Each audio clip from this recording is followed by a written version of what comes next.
que fue dicho a los antiguos: no matarás, y cualquiera que mate quedará expuesto al juicio. Pero yo os digo que cualquiera que se enfurezca contra su hermano quedará expuesto al juicio. Cualquiera que diga a su hermano raca, necio, quedará expuesto ante el Sanedrín, y cualquiera que diga moré quedará expuesto al fuego del infierno. Por lo tanto, si estás presentando tu ofrenda en el altar y allí recuerdas que tu hermano tiene algo contra ti, deja allí tu ofrenda ante el altar y anda, reconcíliate primero con tu hermano y luego regresa y presenta tu ofrenda. Normalmente cuando nos acercamos a estos textos en el Sermón del Monte, no sé si habéis tenido esta experiencia, pero parece que Jesús coge uno de los mandamientos de la ley en el Antiguo Testamento que parece relativamente fácil de cumplir. Digamos que, espero, el 95% de los que estamos aquí, espero, hayamos cumplido el mandamiento de no matar a nadie. No es uno de esos que rompemos con la misma facilidad con la que quizá mentimos. Ahora, Jesús coge uno de esos mandamientos, parece que hace una reinterpretación y la sensación que tenemos es que lo lleva mucho, mucho más allá. No solo no matar al hermano, no solo no matar a otra persona. Necio. No sé cuántas palabras de ofensa han salido de tu boca. Si yo cuento el historial de mi vida, son innumerables.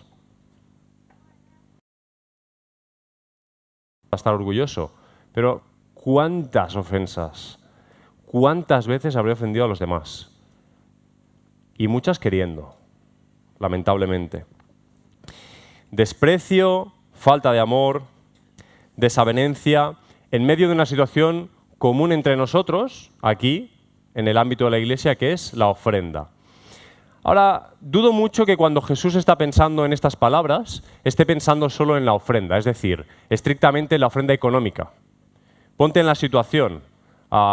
En este caso, algunas personas, personas que nos ayudan, pasan, cuando pasamos la ofrenda, la pasamos una bolsa, una cesta, algo. Pero en este momento la gente pasaba, era la gente a la que pasaba, que se hace también así en otras iglesias, pasaban adelante donde había un lugar en el que depositaban su ofrenda, económicamente. Daban un dinero, dejaban un dinero ahí. Pero la frase dice, si estás presentando tu ofrenda en el altar. Y el altar simboliza la presencia de Dios. Claro, ahora lo haces desde tu silla, pero tienes que seguir consciente de que lo que estás haciendo no es poner un dinero en una bolsa, no es echar un dinero a un cesto, no es colaborar con los gastos de la iglesia. Si crees que eso es lo que estás haciendo, no estás entendiendo la profundidad de lo que estás haciendo. Porque si tu ofrenda es ante el altar, lo que estás haciendo es darle algo que administras a Dios. Algo que Dios ha puesto en tus manos y que te ha dado la capacidad y la libertad de administrarlo, tú se lo das a Dios. Podríamos hablar de tu dinero, pero podríamos hablar de tus fuerzas como ofrenda. Invertir tus fuerzas en Dios. Podríamos hablar de tu tiempo, ofrendar tu tiempo, ofrendar tus relaciones. Podrías ver cómo ofrendar cualquier cosa que tú hagas por Dios. Ahora, el texto dice lo siguiente. Dice, si estás presentando tu ofrenda en el altar y allí recuerdas que tu hermano tiene algo contra ti, deja allí tu ofrenda ante el altar y anda, reconcíliate primero con tu hermano. Escucha esta frase, el hermano antes que la ofrenda. Apréndetela conmigo. Yo llevo toda la semana repitiéndomela. El hermano, no hace falta que la repitas en voz alta, pero puedes, si quieres. El hermano antes que la ofrenda. ¿A que parece un principio sencillo? ¿Lo veis en la Biblia? ¿Os parece que está claramente expresado en este, quizá en otros textos también, pero en este, ¿lo veis? ¿Lo percibís? Antes el hermano que la ofrenda. Se nos ha hablado brevemente en la introducción de esta reunión de Caín y Abel. ¿Recordáis la historia? Y ahí también había un hermano algo confundido. Pero el texto dice que a Dios no le agradó Caín y su ofrenda. Habla de él antes que de su ofrenda. Nosotros tendemos a considerar la ofrenda como un punto de relación con Dios. Si tengo claridad en lo que Dios es y lo que ha hecho para mí, me siento generoso y soy capaz de ofrendar.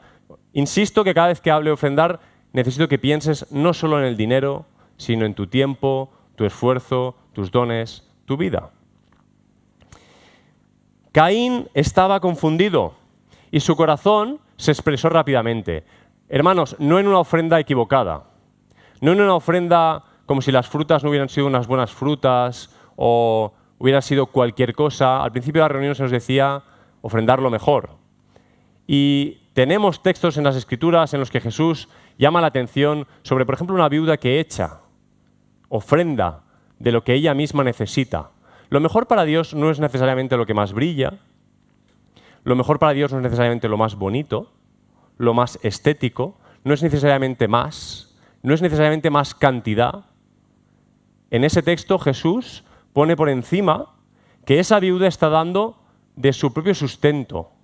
Y dice claramente el texto que hay ricos que están dando mucho. Evidentemente, mucha más cantidad, mucho más brillo, mucho más notorio. Y estrictamente, con esa cantidad de dinero que los ricos daban, se podían hacer muchas más cosas que con las 2 cuadrantes que dejó la viuda. Pero la ofrenda, a los ojos de Dios, no es ni lo que brilla, ni la cantidad, es de acuerdo a tu corazón. Y en el momento en que ves esa situación en la que Dios no mira con agrado a Caín y su ofrenda, y claro, como no nos da más detalles, a veces, no sé si has analizado el texto y te quedas diciendo, bueno, pero ¿qué hizo mal? ¿Qué le pasaba a esos frutos? A ese fruto no le pasaba nada. El problema estaba en el corazón de Caín. Cuando Caín vio que Dios sí miraba con agrado a Abel y su ofrenda, se enfureció. Y a la que tuvo oportunidad, mató a su hermano. Y el corazón de Caín se expresó no en la ofrenda, sino en la relación con el hermano. ¿Estás empezando a notar hacia dónde voy? La ofrenda no es tanto el punto, es la relación con el hermano lo que es el punto. El hermano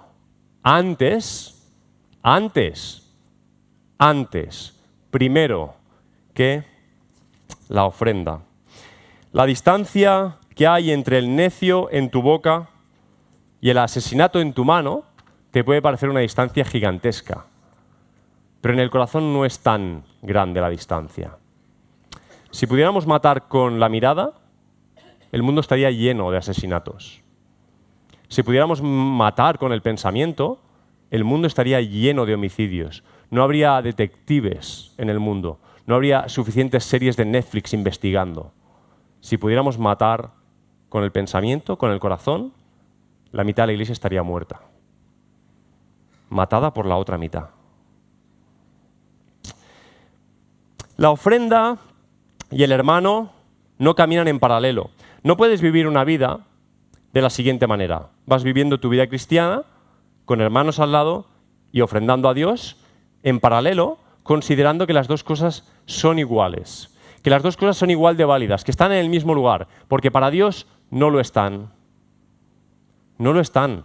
Si estás camino al altar, a la presencia de Dios, y recuerdas que un hermano, solo uno, somos muchos aquí, ¿verdad? Uno.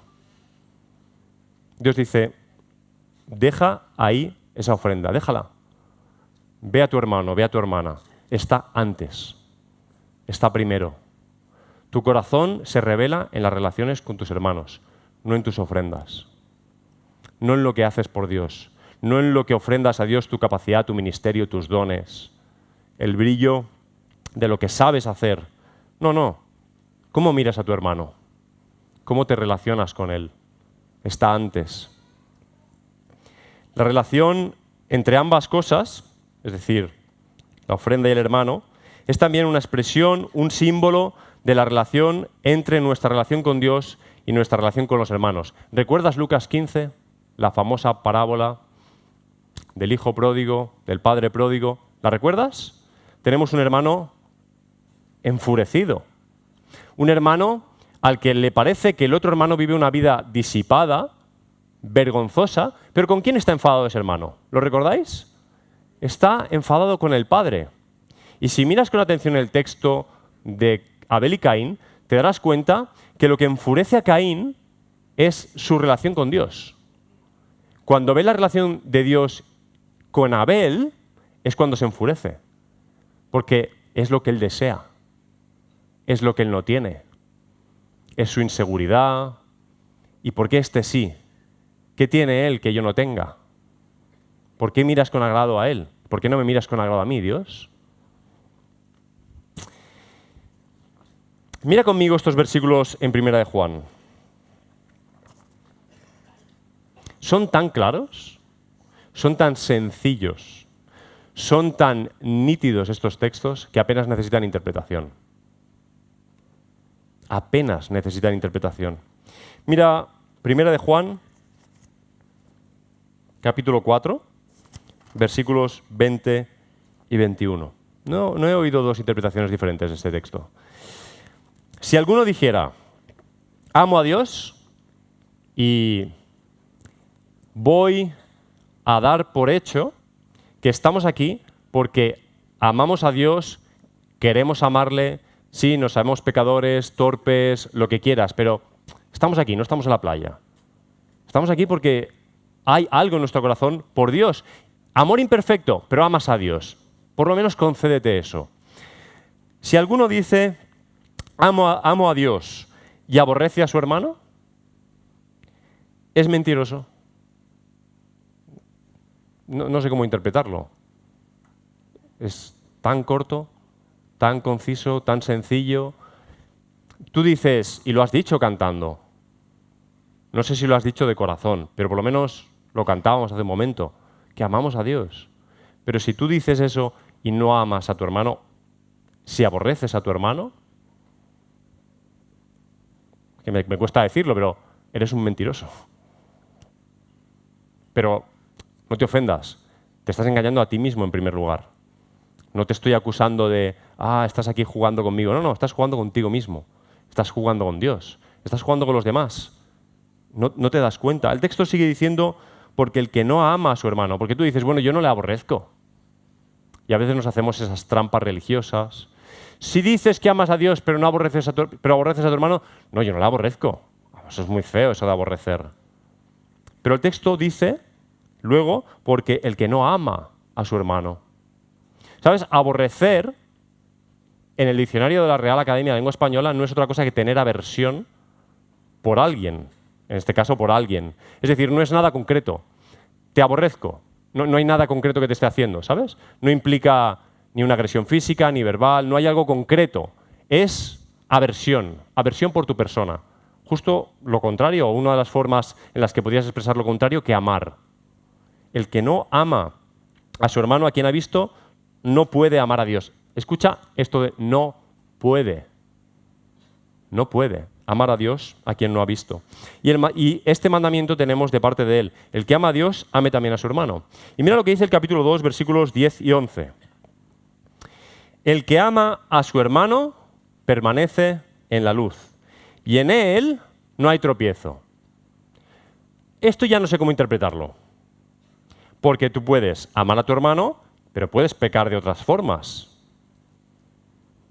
Quizá fallas de tu carácter no trabajadas, ofensas a Dios de otra manera. Pero dice, en él no hay tropiezo. Pero el que aborrece a su hermano está en las tinieblas y anda en las tinieblas y no sabe a dónde va. Por cuanto las tinieblas cegaron sus ojos. Te está diciendo el texto que si no amas a tu hermano eres un cegato. Cegato. ¿Cómo hacen los jóvenes? No tengo ni idea cómo lo hacen esto, ¿eh? Tenía que haber practicado.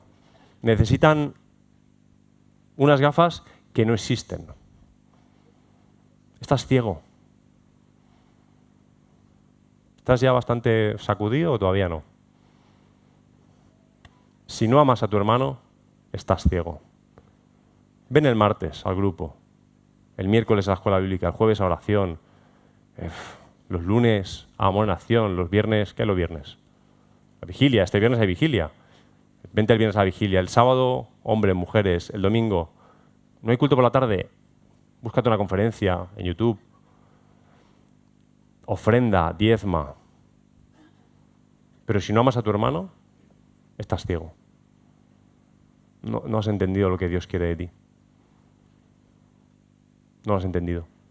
Desde el amor a Dios, amamos a los hermanos y entonces lo demás empieza a cobrar sentido. Las cosas cobran sentido. El amor al hermano, escucha esta frase, por favor, es el verdadero pulso de la espiritualidad cristiana. No es cuánto oras, no es cuánto ofrendas. Escucha estas frases. No es cuánto oras, no es cuánto ofrendas, no es cuántas horas estudias la Biblia. He conocido ateos que conocen la Biblia mejor que yo de largo, en el sentido estricto, literal, mejor que yo, sin discusión, mucho mejor que yo, pero están completamente ciegos y aborrecen. No lo han entendido. La leen, la estudian el griego, el arameo, el hebreo. El amor al hermano es el verdadero pulso de la espiritualidad cristiana. Te lo digo de otra manera. La relación con tu hermano es el termómetro fiable y real de nuestra relación con el Padre. Tú dices, ¿cómo estoy con Dios? No estoy seguro de... La última canción decíamos, sé que me ama. Sé. Yo no siempre las canto estas canciones. Grupo Alabanza. No siempre las canto. A veces digo... A veces lo sé, a veces tengo dudas, a veces quiero saberlo, pero reconozco que tengo dudas y... ¿Cómo estoy con papá? ¿Qué relación tengo con el Espíritu Santo? Mira, aterriza conmigo. ¿Cómo estás con el hermano? ¿Le amas?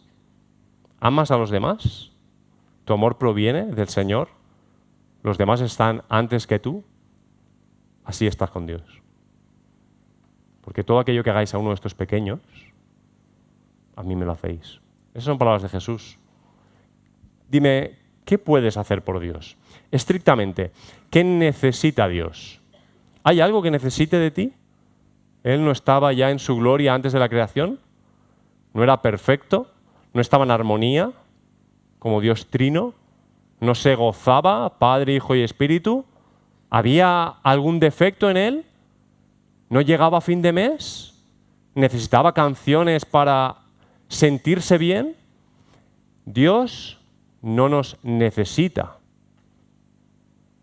Estrictamente no nos necesita. Nos ha creado porque nos ama.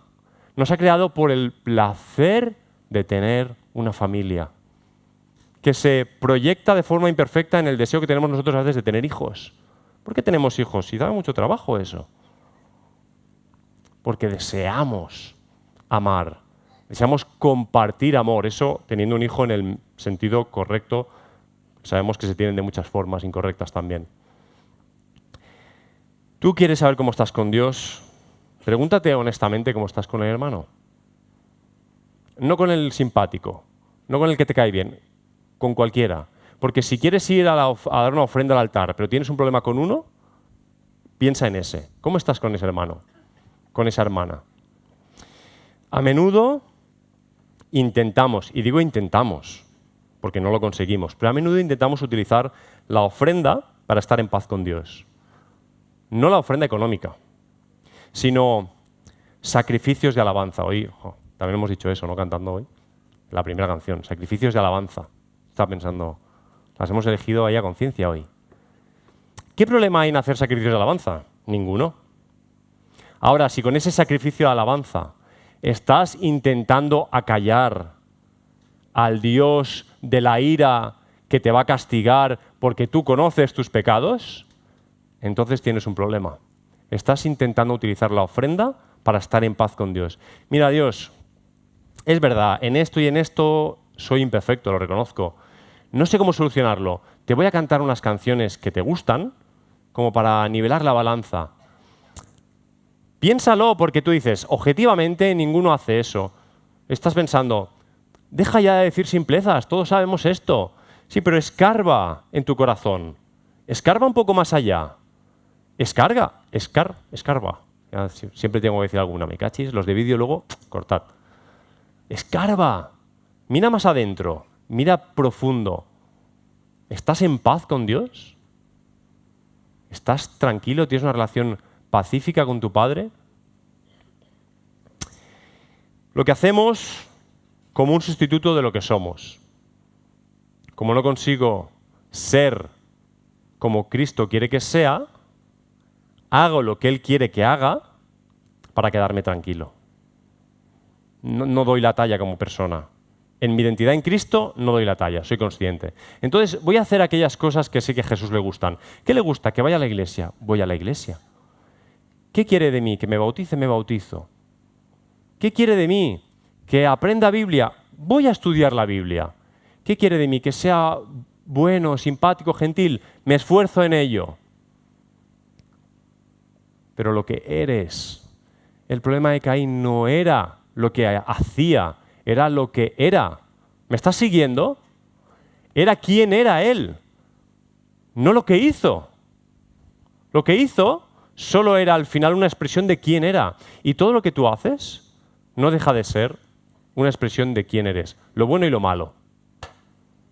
En aquello en lo que tienes un pequeño éxito o un gran éxito, obedeciendo a Dios, en una lucha, en una tentación, en algo que no te apetece hacer, que es morir a ti mismo y ayudar a otro, y tienes ese momento precioso.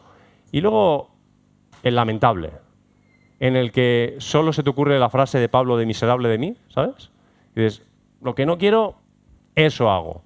Esto es lo peor que puedo hacer, lo hago y el doble. En un momento y en otro,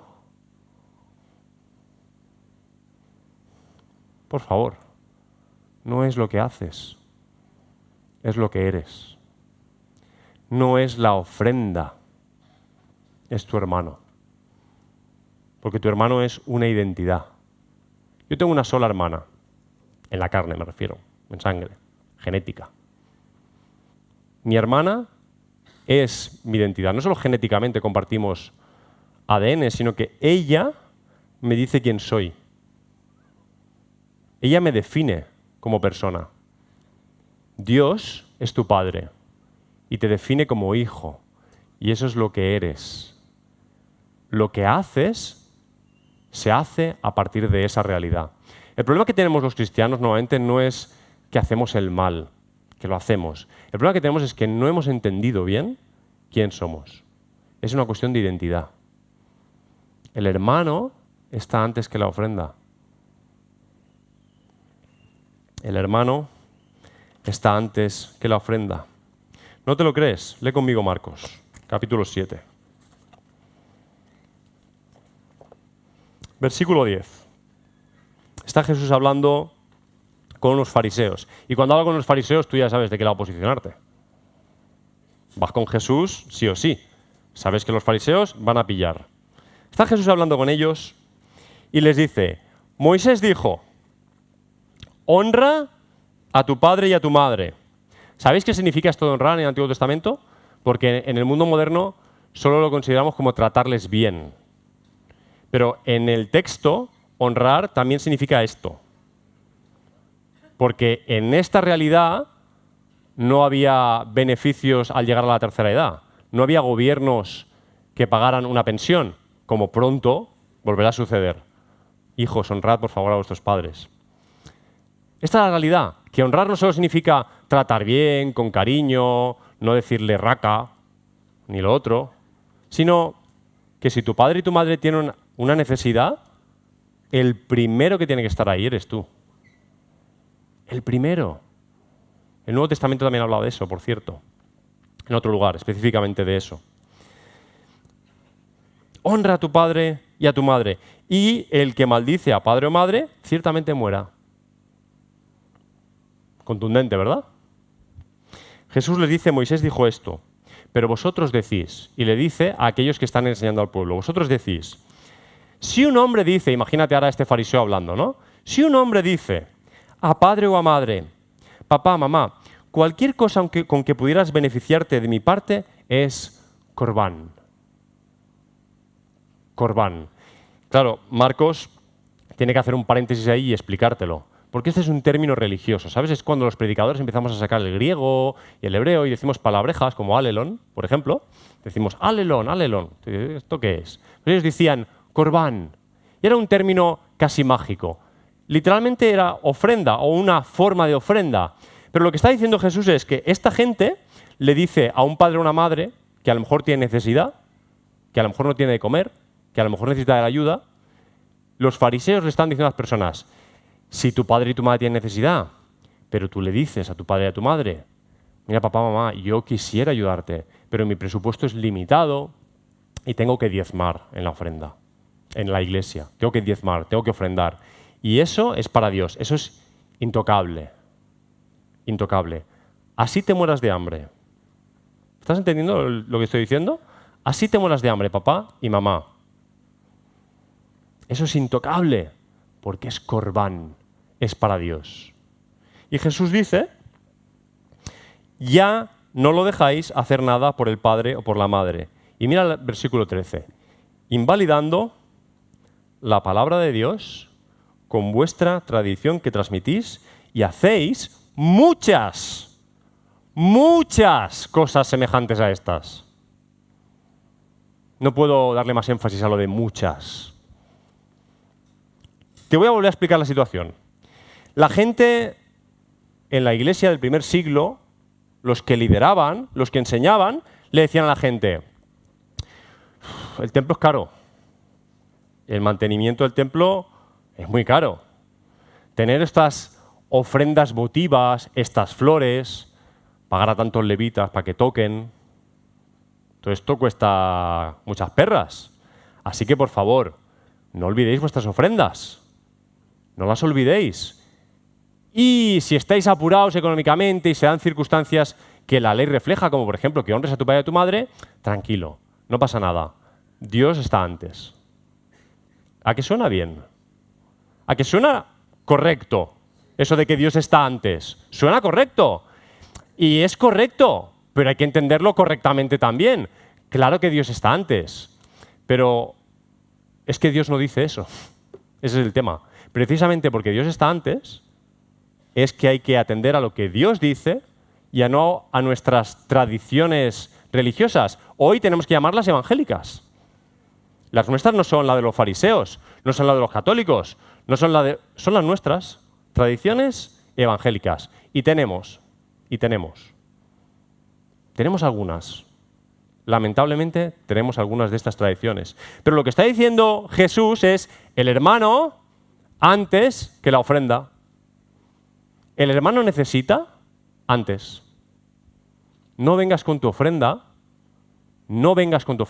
si las cosas no están bien con tu hermano. No, estás siendo muy radical, estás torciendo un poco, estás interpretando algunas partes.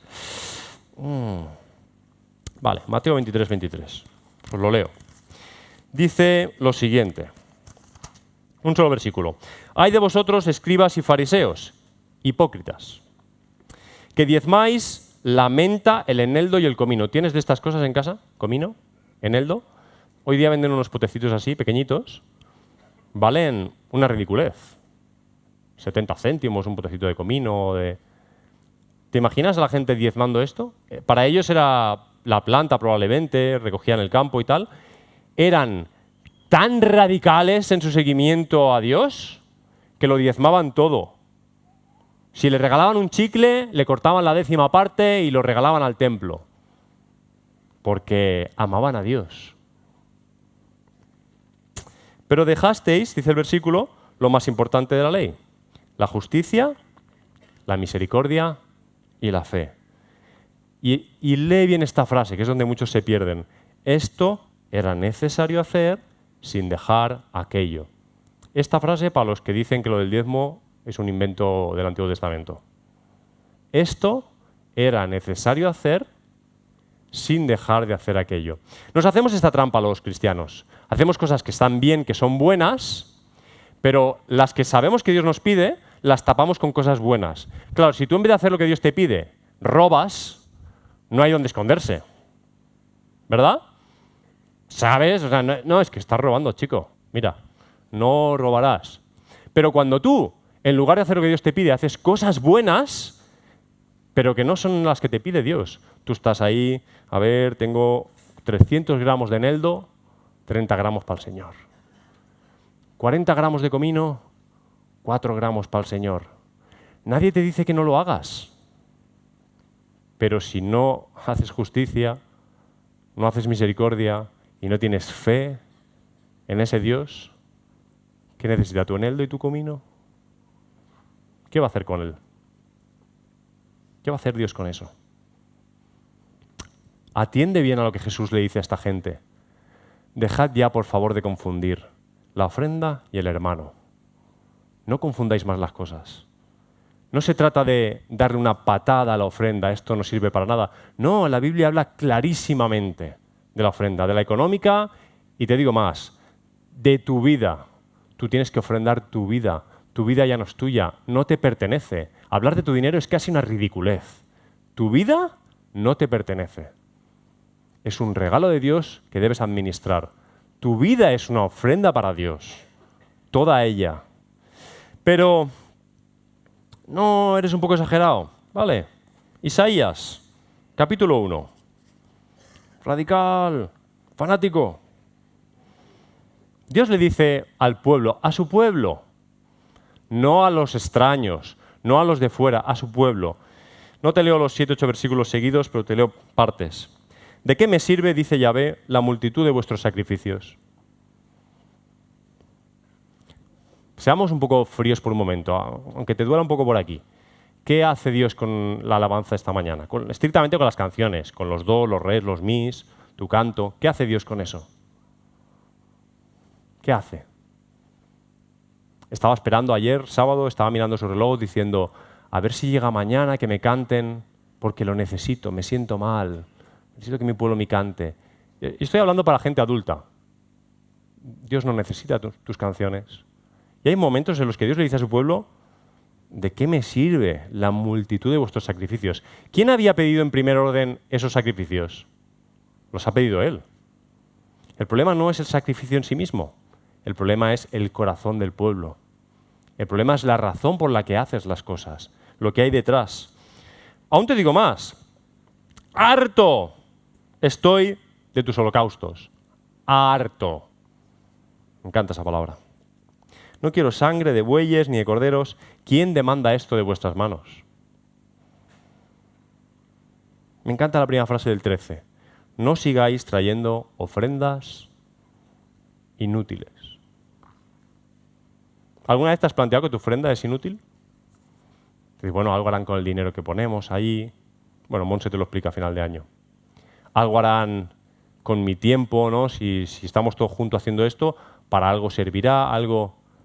Hay momentos en los que Dios te dice, no sigas trayendo ofrendas inútiles. Dices, pero bueno, ¿qué es una ofrenda inútil? ¿Cómo saber cuándo no tolero la iniquidad junto a la asamblea solemne? ¿No estamos hoy de asamblea? Porque la asamblea no es cuando convocamos una asamblea ordinaria o extraordinaria. Esta es la asamblea del Señor. Estamos aquí, solemnemente presentándonos delante de Él. Pues hay veces que Dios mira esa asamblea y dice, esto no hay que lo aguante. ¡Qué pesaos! Dejad de hablar. Habláis mucho, pero... No, ¿qué va? Más. Se han vuelto una carga, dice el versículo 14, que no soporto más. Es duro, ¿eh? Cuando extendáis vuestras manos, levantamos las manos cantando, extendemos nuestras manos porque amamos a Dios. Si no hay corazón, tu mano más le molesta que le gusta. Y aún, versículo 15, aunque multipliquéis vuestras oraciones, multipliquéis, de forma exponencial, ¿no? No te dice que hoy 2 y mañana 4, no. Cuando las multipliquéis, cuando me llenéis de oraciones, no escucharé. No, pero es que este texto es del Antiguo Testamento. Lavaos, purificaos, quitad de mi vista la maldad de vuestras obras. Aprended a hacer lo bueno, buscad la justicia, enderezad al opresor, defended el derecho del huérfano. Abogad por la causa de la viuda. te lo traduzco lo más simple que soy capaz. El hermano antes que la ofrenda. ¿Es que no te gusta la ofrenda, Óscar? No me entiendes. Me da igual, salvo en aquello que Dios dice que es la ofrenda y el propósito que tiene la ofrenda. Y Dios dice, el hermano antes que la ofrenda. No te estoy predicando ni trayendo un mensaje para que hagas nada con la ofrenda. Estoy intentando explicarte que el hermano está antes y que si no está antes, todo lo que hagas con la ofrenda no sirve para nada. A Dios no le importa, no le interesa, porque Dios mira tu corazón. No mira lo que miramos nosotros, no mira lo guapo que vienes, no mira lo alto que eres, no mira si eres hipster o no eres hipster, no le importa, le da igual. No mira tu dinero, tu cuenta bancaria, no mira la de horas que te pasas en la iglesia o orando, o cantando, o estudiando la palabra. No mira esas cosas, mira tu corazón. Porque si lo que haces no responde a lo que eres, es religiosidad. Cualquier acto de tu vida, sea hecho o sea que no lo hagas, si no responde a un corazón, es pura religiosidad. Cada día me encuentro, estoy agotado, hermanos, de mi religiosidad. Y eso que creo que por misericordia Dios solo me hace ver un poquillo. Porque si me hiciera ver toda, yo creo que me caigo muerto aquí, sinceramente. No lo soportaría. Diría, ¿esto es lo que soy? Pero por la gracia de Dios, en medio de nuestra torpeza, en medio de nuestra inconsistencia, en medio de nuestra ignorancia, en medio de lo que somos como seres rotos, podemos presentarnos ante Dios porque Él ha muerto en una cruz y ha derramado su sangre para que, como terapia de vida, podamos empezar a intentar vivir para el hermano. No porque tenemos que ganarnos el cielo, porque eso es una tontería. Una tontería. ¿Cómo vas a ganarte el cielo? Pero puedes mirar a tu hermano, a tu hermana, e intentar mirarle con los ojos con los que Dios te mira a ti. Cuando tú te sabes amado, como cantábamos hace un momento, cuando tú por un momento tienes lucidez de parte del Espíritu Santo, luz del Espíritu Santo, y eres consciente de cómo Dios te ama, ahí puedes mirar a otra persona, y verla con los ojos de Jesús. El hermano antes que la ofrenda. No caigamos en la confusión de Caín, hermanos, que ofrendaba, por cierto. Caín ofrendaba. Y no había culto. ¿Sabes? ¿Alguna vez has ofrendado fuera del culto? ¿Un martes se te ha ocurrido, voy a ofrendar? ¿A qué no? Seamos honestos. ¿Cuántas veces? Pero Caín, de su cabeza, ofrendaba.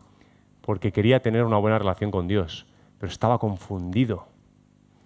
Porque Dios lo que le pedía era lo que Él demanda en el versículo 9 en Génesis 4.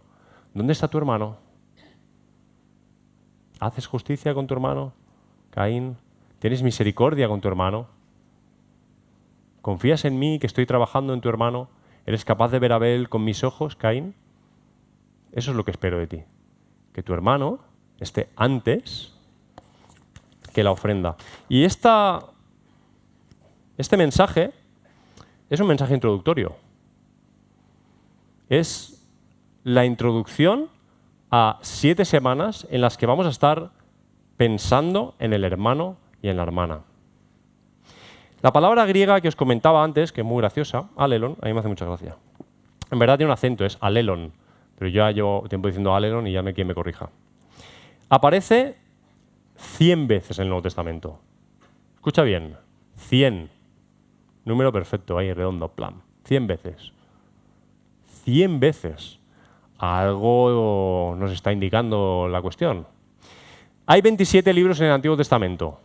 ¿En cuántos dirías que aparece la palabra alelon?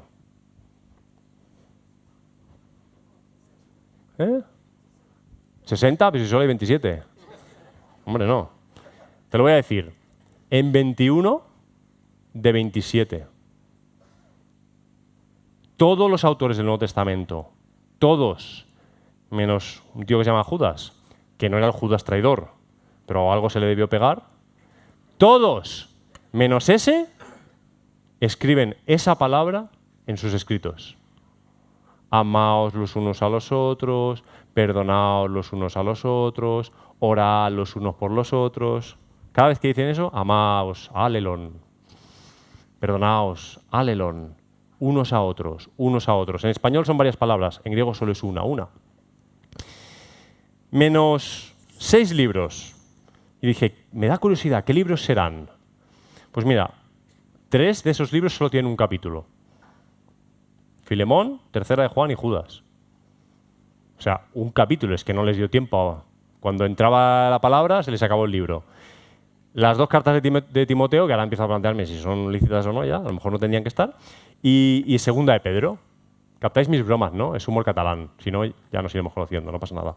Menos en esos 6 libros, alelón está una y otra vez Mateo, Marcos, Lucas, todos, todo el tiempo, alelón por aquí, alelón por allá, alelón y más alelón. ¿Qué querrá decirnos esto? Porque amaos, podemos predicar de amaos unos a otros y predicamos sobre amar, ¿a que sí? Cuando predicamos sobre perdonaos los unos a los otros, ¿de qué predicamos? De perdonar. Cuando predicamos de soportaos los unos a los otros, ¿de qué predicamos? De soportar. Pero lo que es en común siempre es los unos a los otros. Y lo que te está diciendo el Nuevo Testamento es el único contexto posible para el Evangelio, el único contexto posible para la espiritualidad es este. Los unos a los otros. No hay ninguna espiritualidad que tú puedas vivir por tu cuenta. No, ponte delante del Señor, olvídate de todo el mundo, no hay nadie más, solo estáis Dios y tú. No, ¿qué va? Justo lo contrario. Estás tú y el montonazo de hermanos que tienes. Y tu vida no es para ti. Y el pan nuestro de cada día no es el pan mío de cada día. Y tu reino, ¿qué es un reino sino el gobierno de un lugar público de mucha gente? Y la iglesia, ¿qué es sino una asamblea? No existe otra cosa sino colectivo. ¿Y cuál es la gran comisión?